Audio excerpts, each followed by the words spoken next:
Good evening. Thank you for joining us for our Eye on Asia Forum 2021. Before we start, please allow us to run through some housekeeping to ensure that everyone can enjoy this session. Once our program starts, you will be muted with your video function off. Please post your questions using the Q&A function, which we will take during the Q&A segment after the panel discussion. The theme for this year's Eye on Asia Forum is Looking to Asia with a Global Mindset. Our first session today will focus on ASEAN's Mekong Region and the United Arab Emirates. We are happy to have Ian Yeo and Dr. Brian Shiger, who will share their insights on venturing into the region through a panel discussion moderated by Amy Wee. Ian is a primary relationship manager for financial institutions covering ASEAN and the Indian subcontinent with an emphasis on the Vietnam, Bangladesh, and India markets. Brian is currently the CEO and founder of ME Asia Consultancy Private Limited. And in March 2018, Dr. Shegar established the UAE Singapore Business Council as founding president, which was recognized in a G2G agreement signed in 2019 as a platform to promote trade and investment flows between the United Arab Emirates and Singapore. Amy has spent more than 10 years in Vietnam and has forged good networks and relations with Vietnamese and foreign business communities. Her understanding of the Vietnamese business culture has allowed her to impart valuable market insights and instill confidence into Singapore companies venturing into Vietnam. Focusing on ASEAN countries, China, and India, Eye on Asia is a collaborative effort by the National Library Singapore with partners to provide resources for Singaporeans who wish to find out more about the region and explore internationalization opportunities abroad. And here we would like to thank and acknowledge our partners who have collaborated with us for today's forum. Nghi An Polytechnic is the first mover in the travel and learn scene since 2017, and through this program, participants will be able to gain beneficial insights in the area of business expansion, deep dive into key sectors for business opportunities, meet regional government agencies, local business plus Singaporean contacts for potential business matching, and acquire imaging skill in the area of internationalization. As the Apex Business Chamber of Singapore, Singapore Business Federation plays a critical role in the globalization of Singapore businesses. In November 2019, Global Connect at SBF was initiated to help Singapore businesses expand and deepen into the market abroad. Today, SBF has risen to meet the challenges of the fast-changing world economy and business environments with Global Connect at SBF, Learn, Lend, and Localize, a full spectrum of overseas business expansion services designed for working hand-in-hand with businesses to grow and scale them strategically into markets abroad. The UAE Singapore Business Council is members-based council registered with the Singapore Registrar of Societies, made up of companies and individuals who want to be part of the UAE Singapore Business Nexus. They aim to promote, support, and enhance business connectivity between the UAE and Singapore. The UAE SPC was specifically mentioned by name as a conduit for promoting bilateral trade and industry in the Singapore-UAE Comprehensive Partnership, signed in February 2019 by the two governments. I will now pass the session to Amy and our speakers. Thank you. Hi, everybody. Thank you so much. Thank you, Ashe, for the kind introduction. We're just having some light moments with Ian, earlier part, one of the two speakers, because we have something very close to our heart, which is talking about ASEAN team. And I personally belong to Singapore Business Federation. I'm actually the country head for Vietnam, ASEAN, under SBF Global. So I think we have a lot more to talk about, but definitely let me just introduce Ian right now, so he can speak on an overview of what you're going to be listening to for the next 10-15 minutes. So Ian is the Senior Vice President of Financial Institution Structured Finance for DZ Bank AG Singapore. So what opportunities are there within the Mekong region? What's in store for Singaporeans interested in venturing there? So join Ian as he shares experiences and insights on 3 ASEAN countries within the region, Vietnam, Laos, and Myanmar. So Southeast Asia is one of the fastest growing region in the world with a population of about 800 million. Okay, so Singapore is ideally located in the region, to right on the ground of the growth of the prospects, and businesses and individuals can grow both economically and intellectually and engaging in this region.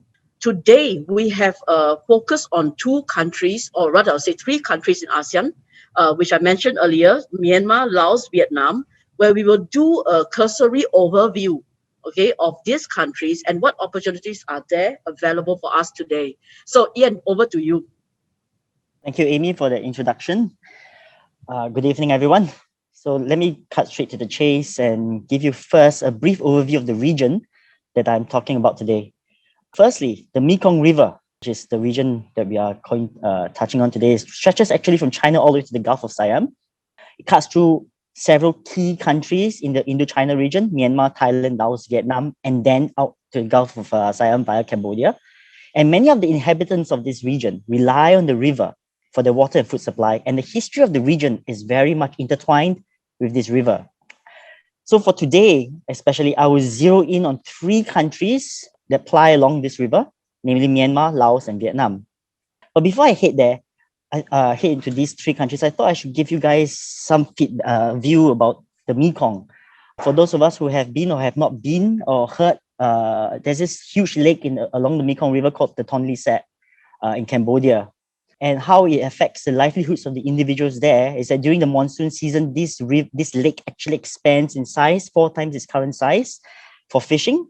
And if you also travel down the river, you will see lots of sea plants, river plants, morning glory being one of them, also known in our Singapore vernacular as kangkong.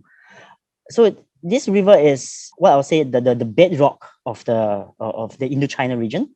And Myanmar, Laos, and Vietnam do have lots of history around this river.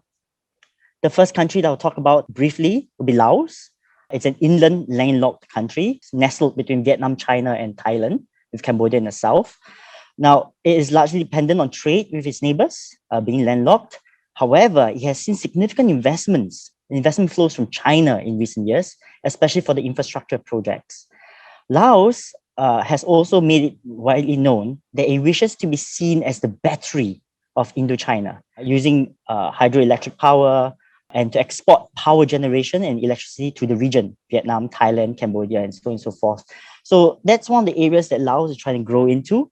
It has a small population of 7 million, but at this point in time, it's largely agrarian, and tourism is also one of its lifelines. There are a couple of successful Singaporeans who have done businesses in Laos, based in Vientiane. And in Laos, there's also a Singapore Business Association, Laos.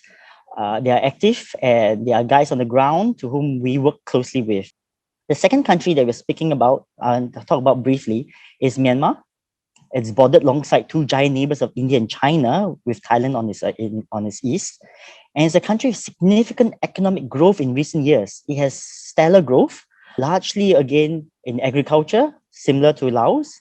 And the other key bedrock of its economy is the extraction industries, mining for precious metals and precious stones, such as rubies, jade, and so on and so forth. So Myanmar is another country that in recent years grew significantly and was one of the powerhouses as well. And the third country that I'm speaking about today would be Vietnam. Vietnam is my pet country at this point in time. It's my pet country, same with Amy, as she mentioned briefly just now. Population of about 100 million, a large economy, and it is what I call now the economic powerhouse of insular ASEAN, insular Southeast Asia, meaning the landlocked countries of Southeast Asia. It did very well in 2020. One of the few economies that grew despite COVID, despite the pandemic. And expected growth rate in 2020 was between 2 to 3%, and the projections have come in with a huge rebound this year to about 6 to 7%. Vietnam has been able to take strong advantage of the ongoing China-US trade war.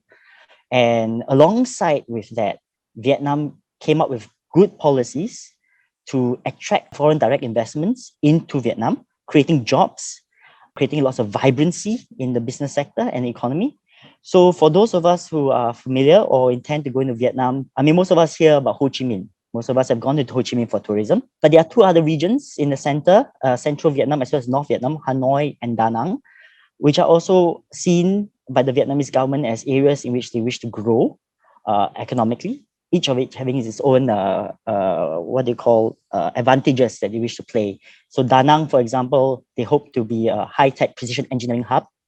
A lot of IT and high-end engineering firms they're hoping to attract there. So they have rolled out many policies and incentives to attract such companies to do businesses there. In Hanoi, the north is also another economic zone. It's largely the political capital of Vietnam, but we do see traction in manufacturing as well. And so Vietnam as a whole, I like Vietnam. Lots of opportunities. In fact, I would dare say it is the country that helped to sustain the economic and trade flows in Southeast Asia for 2020 particularly, being a difficult year that it was.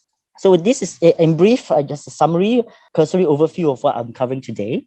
But I'd like to leave more time later on for the Q&A, which I understand where we can have a more robust discussion, and we can all narrow down on the questions that you have for us. Thank you, Amy. Thank you, Ian. Maybe I should just ask you a question right now about Vietnam. I can see a lot of passion that you have for Vietnam. What would be likely the opportunities that you see that Singaporeans can actually invest into Vietnam, and particularly which cities? Okay, depends again on the industry that the businesses are in. So you have Ho Chi Minh, Hanoi, and Da Nang, the three main areas that I look out for. As mentioned, Da Nang is high-tech engineering. Now, for Singapore companies, what I would strongly recommend is first to get in touch with SBF, who have I will sell a bit of publicity for SBF here. But the SBF has been very active in Vietnam. I have been myself a recipient of much of the intellectual capacity from them, taking part in many of their overseas trips pre-COVID, and I hope to continue to do so post-COVID. Now, SBF has been very helpful in bringing people like me who had no prior experience in these countries to touch base with Singaporeans working there, local associations working there, as well as potential partners in these countries.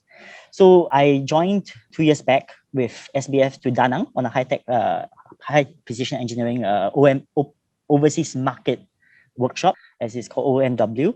And it was extremely beneficial. As I understand from my peers who went along with me, they have found contacts and networks on the ground. And we had opportunities to meet with senior public officials there as well. So I think that's key, very important. Going on your own is not impossible, but there are hurdles that you have to overcome on your own. When you go as a delegation, there's always this huge Singapore banner that flag that you're carrying, right? And that helps to open the doors. And Singapore Business Federation has done a very good job in the area. So I strongly encourage everyone to participate in some of the seminars that SBF organizes, or even Ngee Ann Poly. They organize a travel and learn program as well. Work with these type of institutions because they bring to you what you yourself, if you went alone, will not be able to get access into. So I think that's a very key element when we want to do business in these regions. It's about networking, it's about the relationship, and these guys will help short circuit the relationship building. On behalf of SBF, thank you so much. Okay, I mean, just to add on to what Ian said, actually, SBF now, we do have, we just opened an office in 2 countries. One is in Jakarta, Indonesia, and one is in Ho Chi Minh, Vietnam.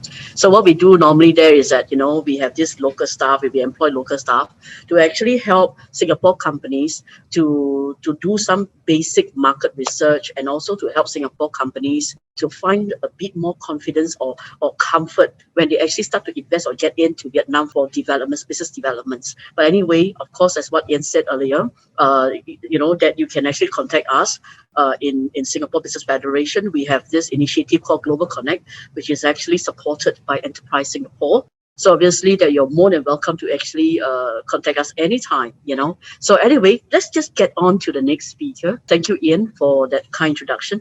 Let me introduce a bit about Dr. Brian Shiger. So Brian, are you there? So Dr. Brian Shiger is the president of UAE Singapore Business Council, and he is the CEO and founder of ME Asia Consultancy Private Limited.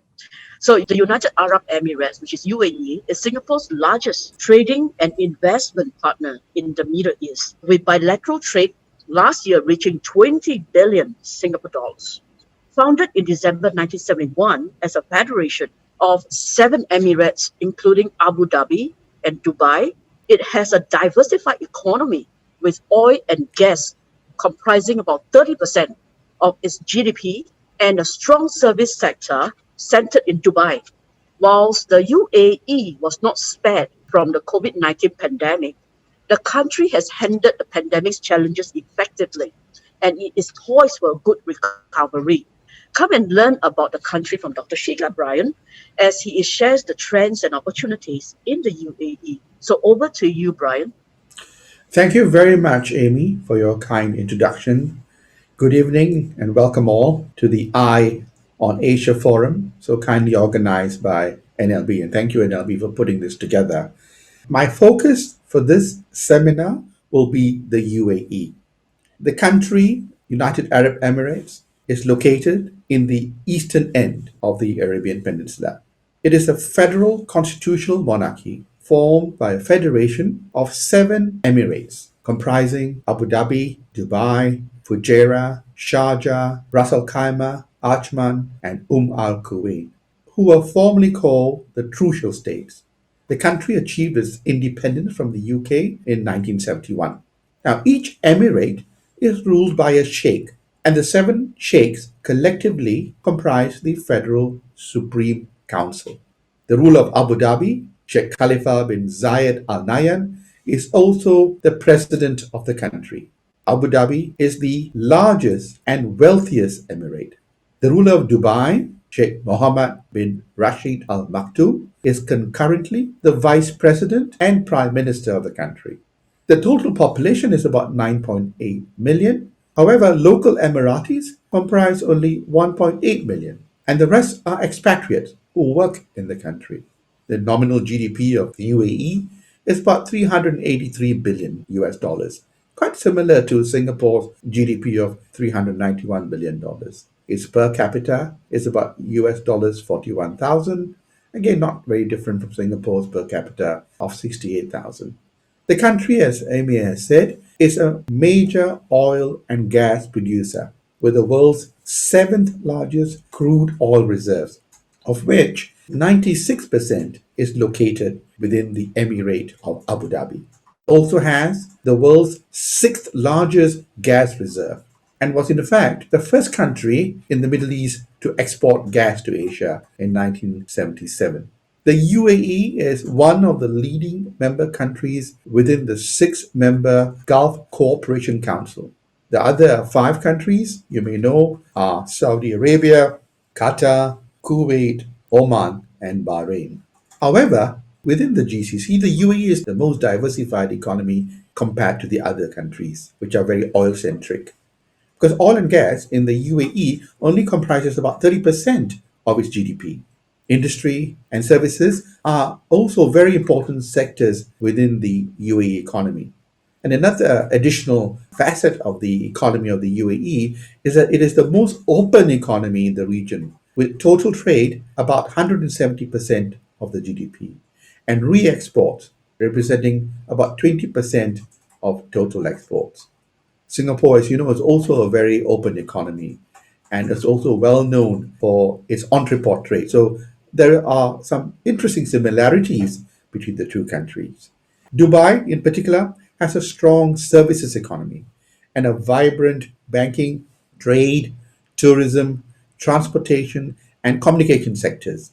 For example, the port of Jebel Ali in Dubai is the 9th busiest port in the world. It has the largest man-made harbor and is by far the busiest and biggest port in the Middle East. And Dubai accounts for about 40% of the UAE's non-oil GDP.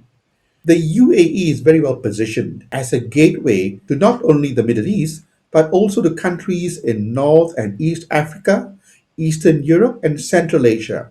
The presence of homegrown Emirates Airlines, which is rated the largest international airline with its extensive global connectivity, makes traveling and communication exceedingly convenient for companies that are based out of Dubai. Now, Singapore signed an FTA with the GCC in 2013, and this removes tariffs on 99% of Singapore's exports to the GCC, which of course includes the UAE. Our bilateral trade with the UAE in 2019 amounted to about $21 billion, which makes the UAE our most important trading partner in the GCC. Several major UAE companies have significant investments in Singapore, such as Global Foundries, a major semiconductor chip manufacturer in Singapore. They acquired Singapore's chartered semiconductor industry. Horizon Terminals own and operate a major oil logistics facility in Jurong Island. Danata, they run the airport ground operations and catering at Singapore Airport, like what SATS do. And other companies are also here from the UAE involved in petrochemicals and oil trading, retail and fashion, in addition to the UAE banks and airlines operating in Singapore. Conversely, Singapore companies have also invested and operate in the UAE, and these include Singapore Technologies, Sabana Jurong, DP Architects, ST Engineering, Olam, Bank of Singapore, Global Indian International Schools, and many others. In 2019, Singapore's sovereign wealth fund, the GIC, invested 600 million in a major Abu Dhabi pipeline project managed by ADNOC, which is the UAE's oil and gas giant. In 2019, the UAE Singapore Business Council was established in Singapore as a platform for Singapore companies who are active in the UAE and other companies and individuals who have business aspirations in the UAE. And also UAE companies who are active in Singapore and operate in Singapore, with a mission to promote greater investments and trade between the two countries. The signing of the Singapore UAE Comprehensive Partnership on 20th February 2019 during the visit of His Highness Sheikh Mohammed bin Zayed Al Nahyan, the Crown Prince of Abu Dhabi, was a milestone event, as it is the only comprehensive partnership that has been signed between Singapore and a Middle Eastern country. It identifies cooperation in a number of sectors, including trade, industry, investment, finance, defense, security, sustainable development, energy, education, and health. Like most countries in the world which are undergoing economic contraction due to COVID 19, the UAE economy is expected to decline by 6% last year. As an oil exporter, the UAE suffered from reduced global demand for oil and also the substantial downturn in tourism, transportation, and international travel. The country, however, is expected to recover in 2021 with an estimated growth of 2.5% on the back of stronger aggregate domestic and international demand as the economies of the world open gradually. The World Expo in Dubai this year is expected to be launched in October 2021, and that will no doubt boost the travel, hotel, and retail sectors. So what I've given you is a sort of an overview of the country, and I look forward to answering some of the questions that Amy and all of you may have on the country and its prospects of business, etc. Thank you very much. Thank you, Brian. We've been like talking a lot about the major cities in UAE, like Dubai and Abu Dhabi. You know, so there's this interesting question that came in that says that what are the cities in UAE which Singaporeans can consider venturing to, and what could be the possible opportunities for investments for Singaporeans in those cities? A good question, Amy, because most people know of just the two Emirates of Dubai and Abu Dhabi. But however, as I said earlier, there are seven Emirates. And yes, there are opportunities in some of these Emirates, though they are smaller Emirates and less well known and less, you could say, internationally connected. But there are some specific attractions in a few of them. Let me give you an example. For example, the Emirate of Sharjah. Now, Sharjah is located very close to Dubai and is emerging as an educational hub with several universities located there. The other interesting thing about Sharjah is that because Dubai is more expensive to live in, accommodation cost is higher, people sometimes live in Sharjah and commute to Dubai for work. Another example I want to give you is Fujairah.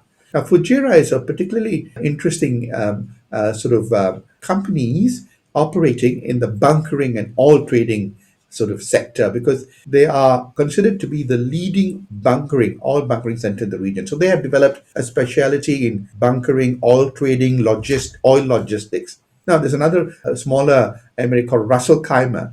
They're one of the smaller Emirates, but they're also competing to attract investments by promoting their free zone for foreign investors, by promoting or offering a huge array of incentives. So yes, there are other Emirates too that can be considered. Thank you, Brian. That's interesting to know.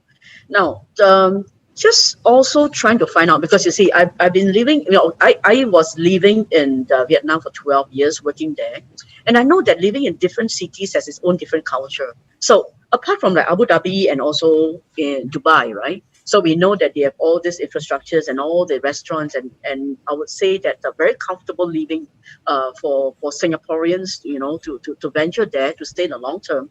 But in those other smaller cities, is it similar to those bigger cities, assuming that Singaporeans will get in there? Amy, they're not. And I must be very honest here. The majority of Singaporeans, about 4,000 Singaporeans living in the UAE, and I must say to you, the majority live in Dubai. The reason for that is Dubai is the most international of the Emirates I and the see. most globally connected. And Right. so you could say the attractions of working in Dubai because of the critical mass of Singaporeans as well as companies that make Dubai the hub for the region sort of makes it rather unique. Dubai is like Singapore because it has got no oil and gas and it has to survive on services like Singapore. So it's Right. very open. It attracts people from all over the world. It's created a very friendly, conducive, family orientated environment and lifestyle.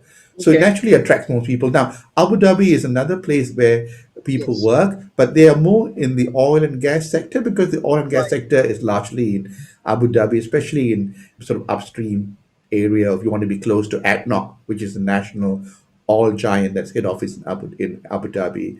So I'm afraid the answer is, Amy, the other Emirates are not great magnets for Singaporeans and not as easy as Dubai is in terms of living conditions and things to do. And the whole ecosystem is just really unrivaled in Dubai, as an international city like Singapore is actually.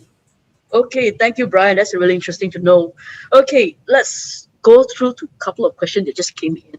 For Ian, there is a question for you. What is the real estate and development outlook for the Mekong area, especially for Vietnam? With travel restriction, how does it affect the outlook, especially for tourism? Like most of the countries regionally, internationally, the tourism has been severely impaired because of the pandemic. So the effects onto the tourist industries in Vietnam is very apparent. As I understand from my friends on the ground, Hue Han is actually quite devoid of international tourists. But on the flip side, though, one had to understand Vietnam's population is about 97 to 100 million. Domestic tourism, however, has taken a huge upside. So on the flip side, you have seen a dip in international tourists, but domestic tourism has gone up, and that is helping to sustain the tourist industry in these cities. Obviously, local tourists, domestic tourists will avoid the tourist traps. They are smarter. They can speak the language, local language on the ground. They know where to avoid. Like how we in Singapore, we know where to avoid the tourist traps as well here. So they do know how that is done. But different regions of Vietnam are also a foreign region to another part of Vietnam. So the domestic tourism is what's sustaining things in Vietnam. So if you look at it from that angle, yes, tourism as a whole is taking a dip. Domestic tourism is keeping things up. Is there an impact on the real estate as well as development? Yes, for sure. There is an impact in hotel industries, for example. However, the manufacturing real estate for manufacturing companies, real estate for commercial free trade zones, is still ongoing. The investments are still coming into Vietnam. So it really depends on which part of the real estate spectrum you're looking at. So I hope I answered your question, Mr. Lai. Thank you, Ian. Okay, so this is the question that I probably need all of you to actually answer, and particularly to your countries of focus. What are the emerging industries or opportunities that Singapore can look forward to first in the Mekong region? Okay, so it's Mekong region, it's not just Vietnam. And for UAE, whether for work or for business in the post-pandemic world. So maybe Ian would like to start first on this. Okay, the emerging industries and opportunities, it will address to some extent one of the other questions that was raised on IP. Now, Singapore, our IP laws are very strict, very good, very well internationally recognized. And that is actually our forte and our strength. We are a country in which laws and commercial contracts are enforced and can be abided with. So knowing that, what Singaporean firms could do is potentially go into these countries looking for partners worldwide. It is tough. I mean, I remember, just to touch a bit on Brian's region as well. I remember when I was in Middle East, the project skills in the Middle East are huge, too huge for a Singaporean firm to handle because we are we are one island, right? 70 kilometers wide at the longest, and projects in Vietnam, projects in Myanmar, projects in Laos are huge scale projects. It's just massive. Singaporean firms on their own will not be able, not because we lack the skill or technical know-how, it's just we lack the scope to handle such projects. Now, this is where I feel that Singaporean firms can do well by pairing up, by matchmaking with foreign firms together and going into such markets. So, for example, I'm working for a German bank. Germany is well known for the high-tech precision engineering firms. The Mittelstand or the SME industry in Germany is huge. They are the bedrock of the German economy. Now, these firms are always looking to expand regionally into Southeast Asia. Always, especially in the light of the trade war between US and China, Southeast Asia is now the area that they're looking for. And they're always looking to do a business transaction or marry with someone from Singapore. Why? We are well known for our technological know-how. We are well known to be reliable. I think that's the keyword. We are well known to be a very reliable partner based out from Singapore, expanding into the region. So I would actually encourage Singaporean firms, do not be adverse to wanting to work with partners among ourselves in Singapore, also with international firms, because I think we can stand on our own working with partners, especially for massive projects, and we can capture those possibilities and opportunities there. If I may just carry on the UAE side, the country is very clear that there are some priority sectors that it wants to push. In fact, they have a national agenda, and the national agenda has a very simple mission to make themselves a world-class healthcare center, first-rate education system, a very competitive knowledge economy, and develop a sustainable environment infrastructure. And within that, they've identified a number of subsectors. And to make it attractive for people to invest, they've created a very low tax or zero tax environment. Zero tax in terms of income tax, and there's a low GST tax or VAT tax. Now, these specific subsectors, which are the sectors they really want Singapore companies and international companies to go into, include information technology, artificial intelligence, education, healthcare, pharmaceuticals, food production processing, high-end manufacturing, manufacturing which is using automation and really skilled intensive and technological intensive processes, building really a smart nation using a more knowledge-based approach towards doing things. And also they encourage companies to relocate some of the R&D activities there because they have a scheme where they can cover about 50 to 75% of eligible R&D expenses. So they have deep pockets in the UAE. So they're prepared, like Singapore, to co-invest, to provide grants, and create all kinds of incentives to make it attractive to go there. Now, the other thing I want to point out about the UAE is that it is very much like Singapore, a gateway. It is a gateway to the whole of the Middle East and the surrounding regions. Singapore is a gateway to ASEAN, and so we are so well positioned here for ASEAN and you could argue the rest of East Asia. But there, if you open an office, let's say in Dubai, you're highly connected to the countries in the Middle East and also in North Africa, East Africa, and Central Asia. And the convenience of traveling out of Dubai to these countries to explore these additional markets is just beyond comparison. It's so convenient because Emirates Airlines is there, the most well-connected international airline in the world. Now, they also have some structures that Singapore companies must be aware of. If you want to do business domestically in the domestic market, you need to have a local partner. However, they have set up a lot of free zones, and these free zones are meant for companies who are from overseas but who want to use the UAE as a base for the region, and that can be 100% foreign owned.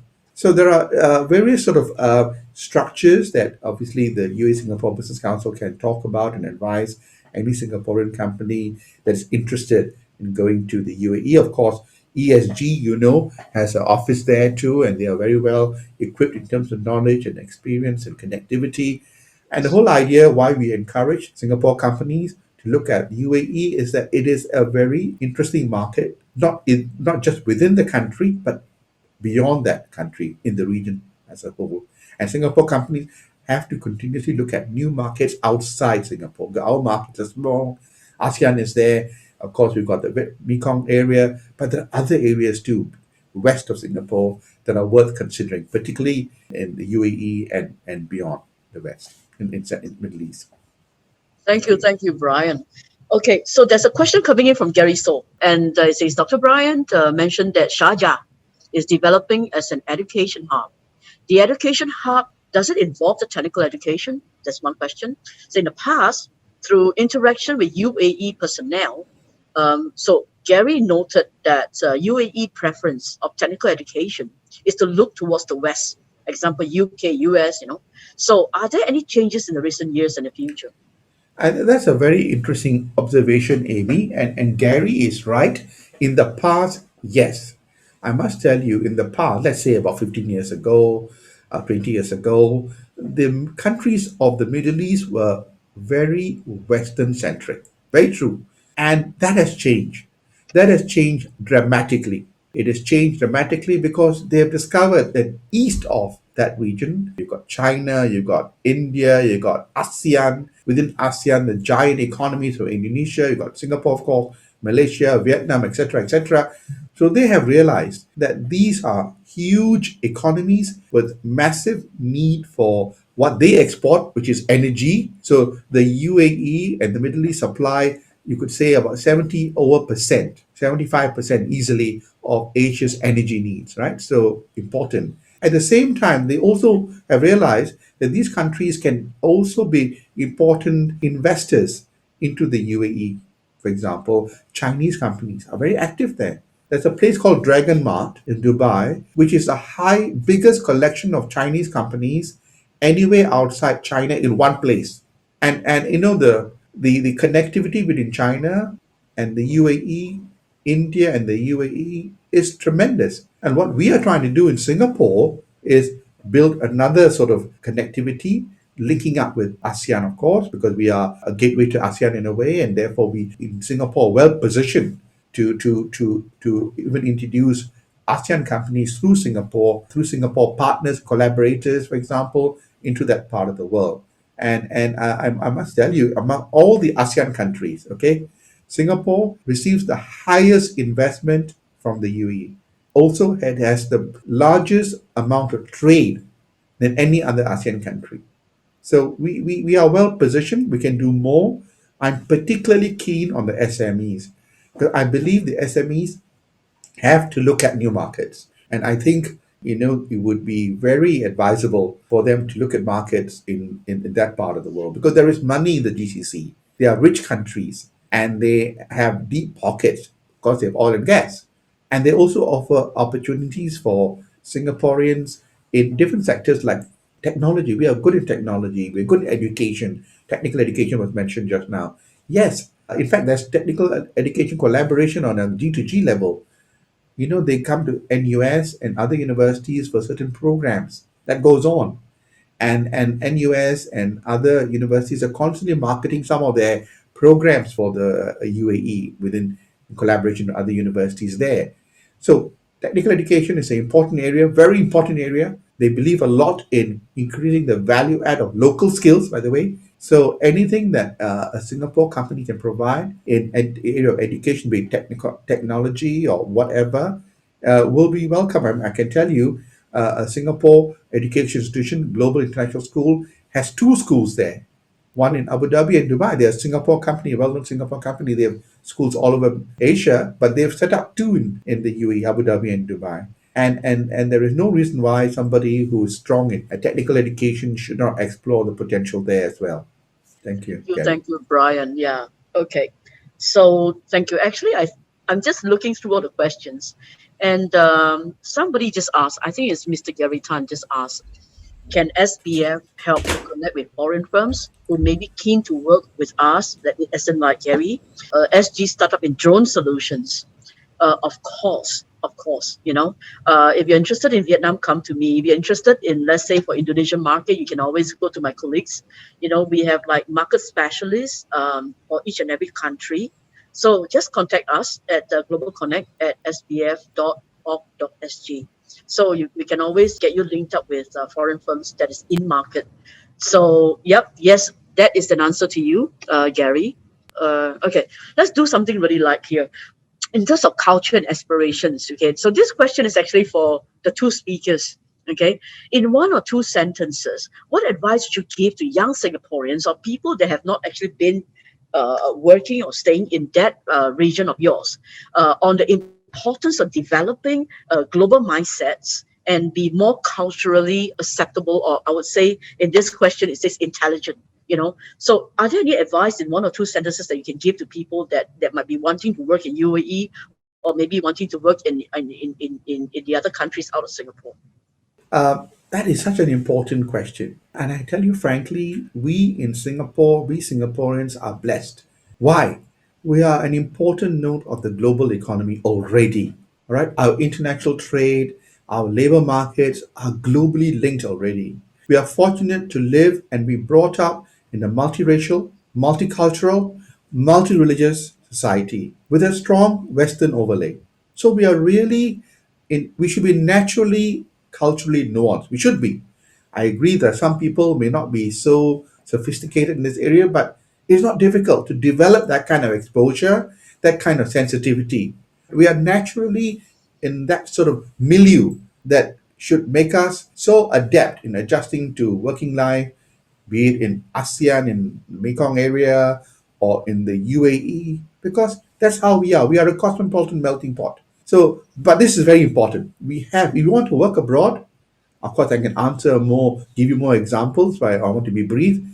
You have to understand the cultural norms in that particular country. And of course, the UAE is an Arabic country, it's not Singapore.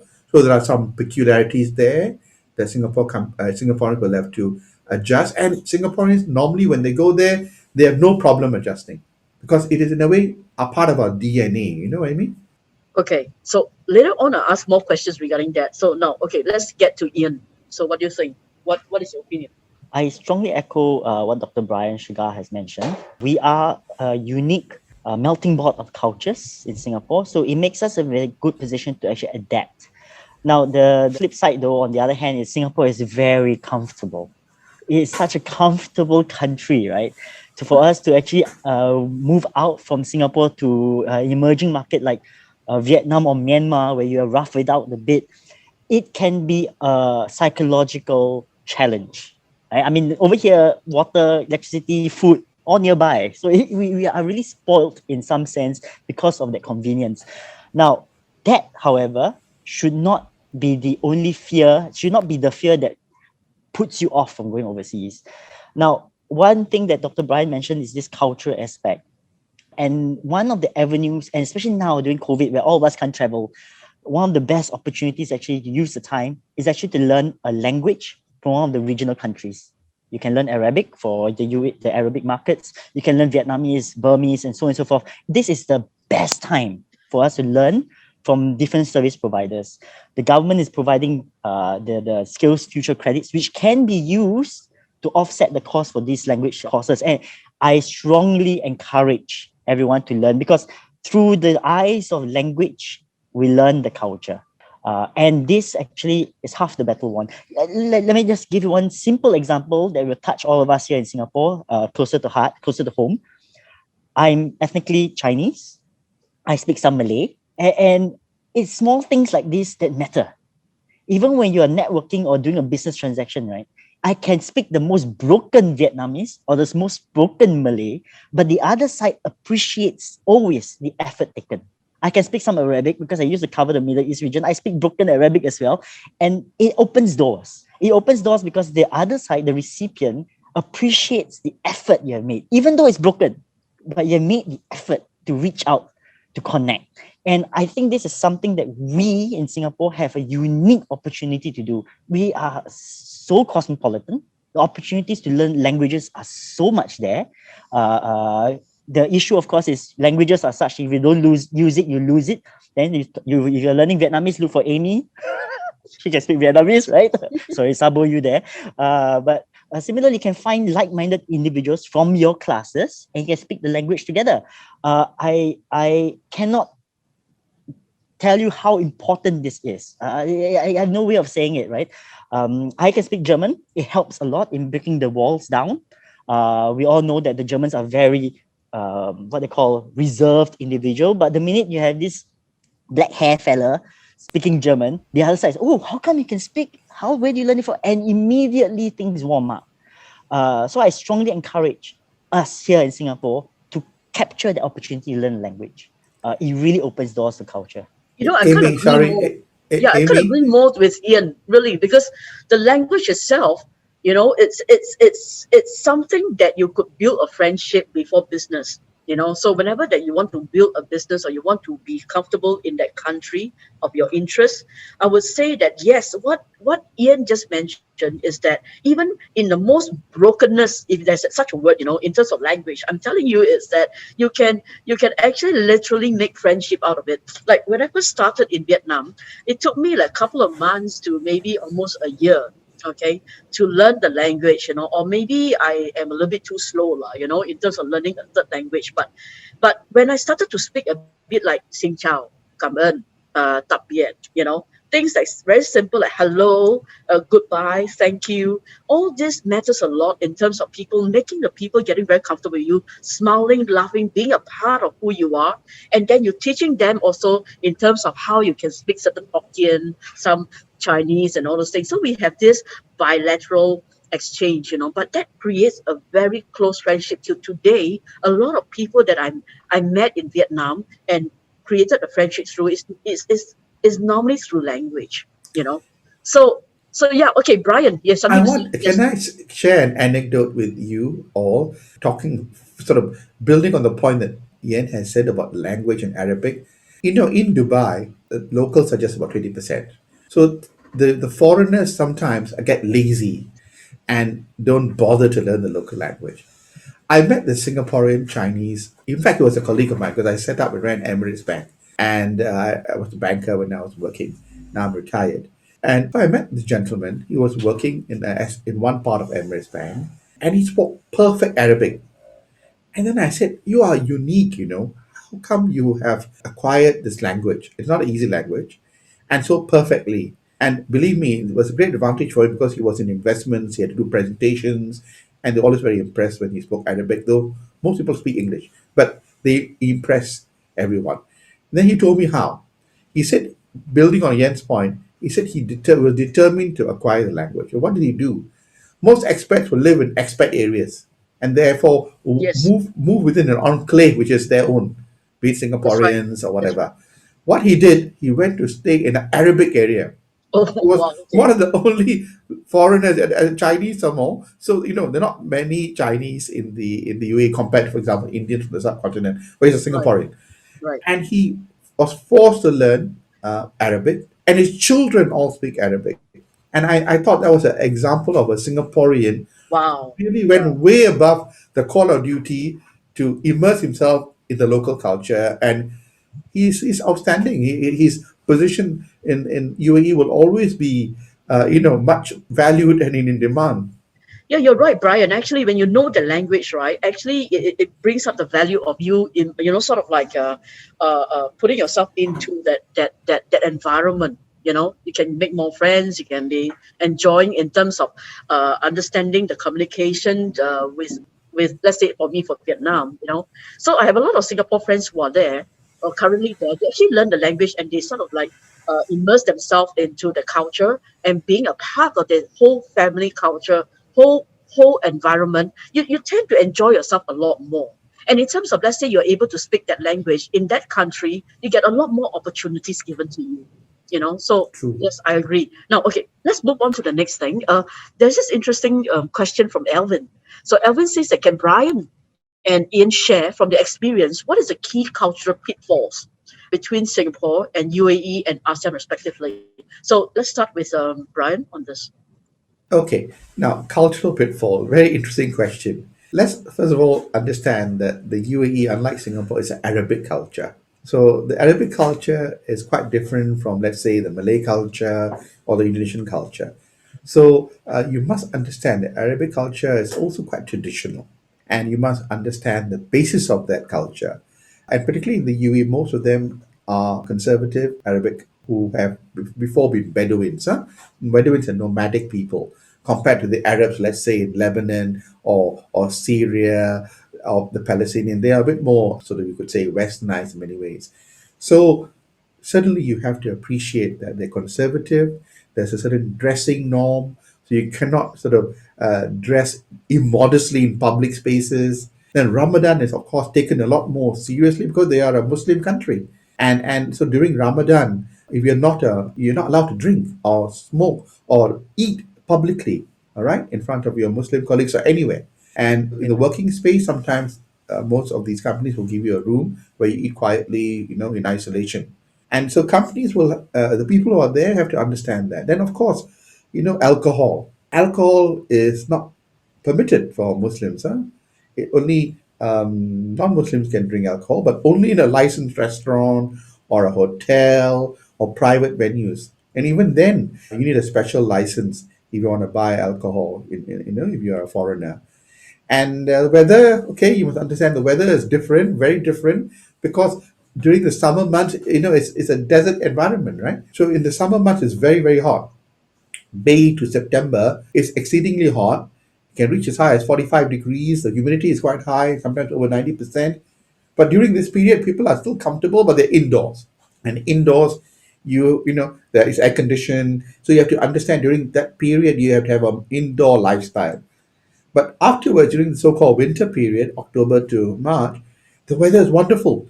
It's like natural air conditioning around 24, 25 degrees. And then people do a lot of outdoor stuff. So you have to adjust. And I think what Ian said is true. In some parts of the Middle East, the adjustment is a bit more difficult because, let's say you go to Saudi or you go to some of the less modern or more insular places, the adjustment is more. In Dubai, the adjustment is much less, much less than any of these other places because it's so internationally linked, connected, and exposed. So I hope the working week is different. Don't forget that you work from Sunday to Thursday, so you have to make sure that Friday is not a important prayer day. So Friday and Saturday are holidays. Thank you, Brian. So over to you, Ian, in terms of the key pitfalls. Yep. Key pitfalls. I think for ASEAN as a whole, Singapore stands in good light. We are well recognized, well regarded by in ASEAN. But some of the cultural pitfalls come about also because of, and I'll actually use this, the social mindsets that we have in Singapore. What do I mean by this? I remember when I went to Vietnam and I had received name cards of my Vietnamese counterparts, I actually had difficulty figuring out which one was the surname, right? Okay. And which one was the given name. It was a huge navigational hazard for me because instinct to me would be the last name would be the surname, and yet everyone is a Nguyen or it was a minefield, right? So what I resorted was I called the full name. Can't go wrong, right? Hello, Miss so. So I call the full name just to avoid misunderstanding there.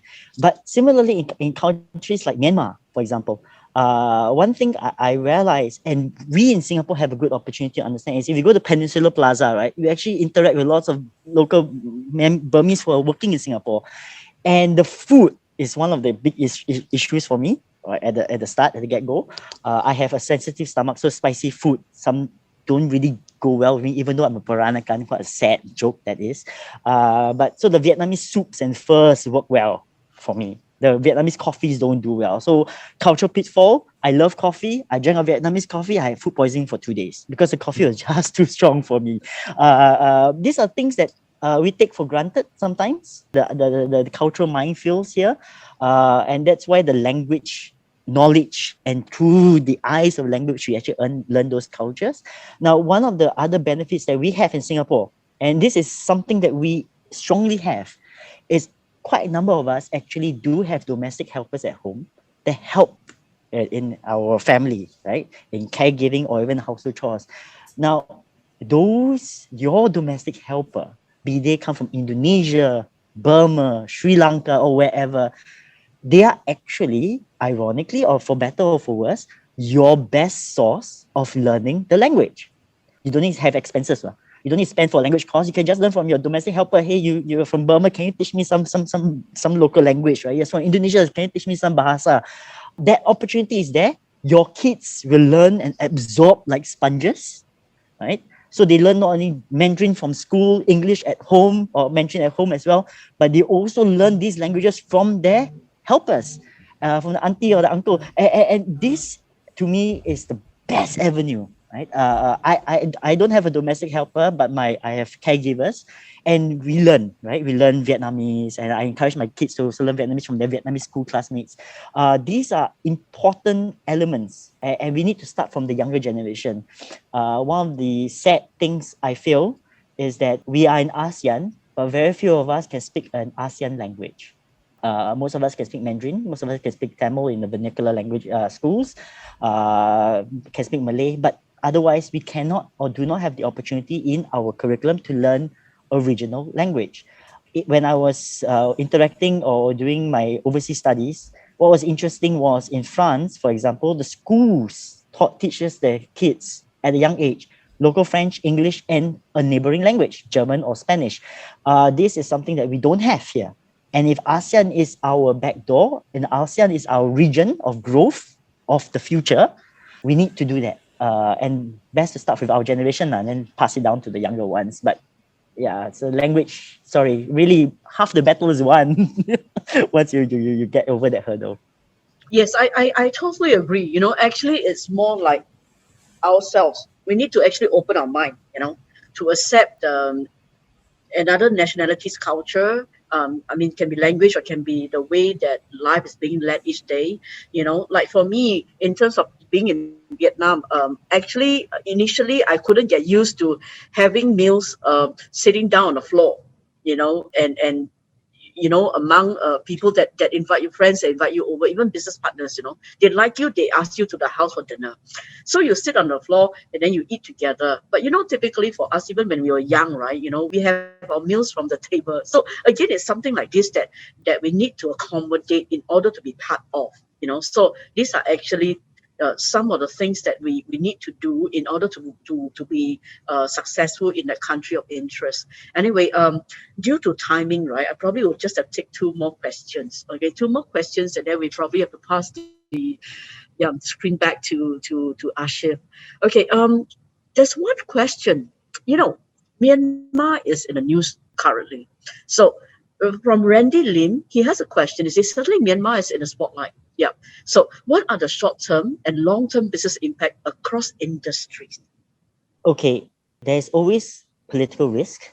I mean, let me take ourselves out from Myanmar at the moment and just mention in general, doing business in emerging markets always come with it the attendant political risks or any risks that come with it, right? Political risk is one of the big ones. Now, there's also another question about how to mitigate this. And there are areas whereby you can actually take political risk insurance. It is expensive, but it is available. But also do your homework on the ground. Now, even though we have this current ongoing political crisis in Myanmar, business on the ground continues as per normal. That's something that I think we need to be cognizant of, right? In any of the emerging markets, by far and large, businesses continue to move even with the political turmoil. Politics aside. So currently, short term, and depending on how this crisis pan out, I would say with reasonable confidence that FDI that would have headed to Myanmar will likely be sidetracked to the neighboring countries. So you see those intended investments to Myanmar probably go to Vietnam, probably go to Thailand instead, the neighboring countries. So we probably see this short-term movement of FDI away from Myanmar. On a longer term basis, though, it really depends on how this is resolved. We do not know. Things are still in flux. But it's something for us to keep our eye on and how it impacts not only Myanmar, but also the neighboring countries. So the political turmoil in Myanmar affects even the Rohingya refugees in Bangladesh, even affecting the Thai border, whether or not we'll see refugee movement into Thailand, and so on and so forth. So it really depends on how this is resolved, and how long it pans out, right? So I think it's worthwhile for all businessmen, anyone interested to doing business in emerging markets as a whole, to actually keep your fingers tapped on the ground. You have good resources on the ground as well, Singapore resources. So you have the SBFs of in the various markets and regions for you to tap on information, tap on knowledge. You have our embassies and so on and so forth. So it is very important when you're doing your homework to go into these countries, you tap as much on the business association network as possible. Now, in Myanmar, if you want to talk about Yangon itself, there are a lot of Singaporean bankers working there. I went there once and I was introduced, like almost every head of regional every head of a bank, head of trade finance, head of credit is a Singaporean. And I'm like, oh wow, so many Singaporeans here, right? I was in the table with almost 45 senior Singaporean bankers working in Yangon. And they are still there. Some of them may have come back because of the pandemic, but some of them are still on the ground working. And these are the connections that you have and built the network, the Singapore Association networks that you build in these emerging markets. Dubai has its own, Vietnam has its own, Cambodia has its own, and so on and so forth. And this is where you get your sources of information, uncensored, really to the ground, to the point information that you as a businessman would appreciate. It really sounds like a home away from home, actually. Yeah, it's true. You know, I mean, in every countries that we are, there'll definitely be Singaporeans there. So you know, the best source of information, the best source of like what you call market immersion is still through the people that's been living there, worked there, and they know what to tell you, where to go, what things not to do. You know, so yes, I agree with what Ian said. Anyway, we have to go through to, we have to come to the end of this, but we're just going to have one more question on to end the session. Interestingly, actually, I'm picking up this question that is from Jen Ng. It says culturally, right? So this is actually for both of you. Culturally, how open are the two regions to women leadership? You know, starting with Brian, what do you think? Okay, now this is quite interesting. UAE is remarkable. Women are increasingly holding higher and higher positions in not just the public sector, also the private sector, in banking and other sectors. You'll be surprised the level of literacy and women in the universities is very high. And the Mars program that was recently in the papers, where the UAE launched a probe to Mars, that was run by a Emirati lady. And in the banking industry, which I'm very familiar with, there are a lot of very senior bankers who are ladies. And so there is no glass ceiling there. There are women ministers and there are women corporate leaders, academics. And what I have found quite interesting is many of them are actually educated locally in the universities in the UAE. Because you see, Emirati women and Arabic women normally, particularly in the traditional societies, usually they are encouraged to study locally, not go overseas. And yet the universities have produced such highly qualified engineers, bankers, doctors who are ladies, increasingly playing a bigger and bigger role in economics, in government, in science, in technology, banking, etc. So no glass ceiling among Emirati ladies, and they, of course, as far as international women are concerned, no problems in terms of working there and acceptability and being respected. Thank you, Brian. How about you, Ian? What do you think in Asia? In Southeast Asia, in my opinion, the women are making huge strides. If I use example for Vietnam, for example, where I met with banks, right, almost every banker on the other side of the table, all female. I very rarely found a banker except for the chairman or the director, but at the working level, at the head of department level, it's all female-led, female group teams, and they are extremely smart. They are extremely astute. Even in Myanmar as well, you see local Burmese ladies who are very astute as well. I remember when I was in Yangon, I met a lady.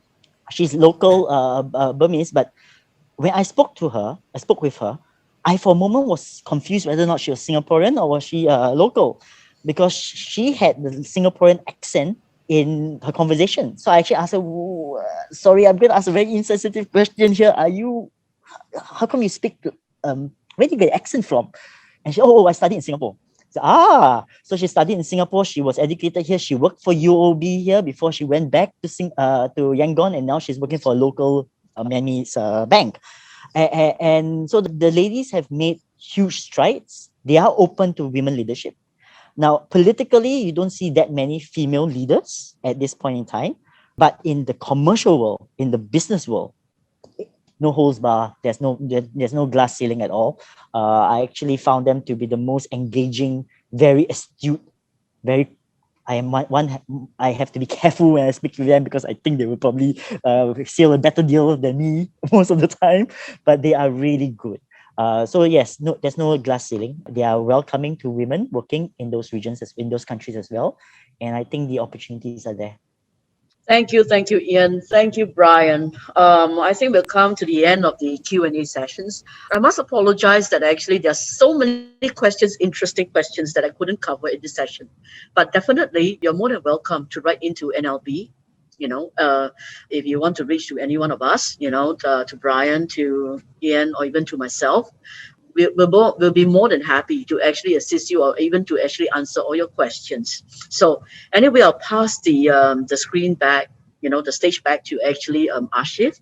And so thank you so much. Thank you so much for being with us. So Ashif, please take over. Thank you so much, Ashif. All right. Thank you, Ian and Brian, for your insightful sharing, and to Amy for moderating the discussion. We appreciate the time which you have taken today to share your first-hand experiences and useful information with us. And we hope that everyone enjoyed the session and gained a deeper understanding of Asia. So for those who wish to find out more about Asia after this event, please feel free to reach out to our partners listed here. But before we end the session, may we invite you to scan the QR code on the screen or click the link in the chat to the online survey form to help us improve our future programs. Well, thank you once again to everyone for your participation today. We have come to the end of the program. The next Eye on Asia webinar will be in May, and please look out for it. Have a very good evening.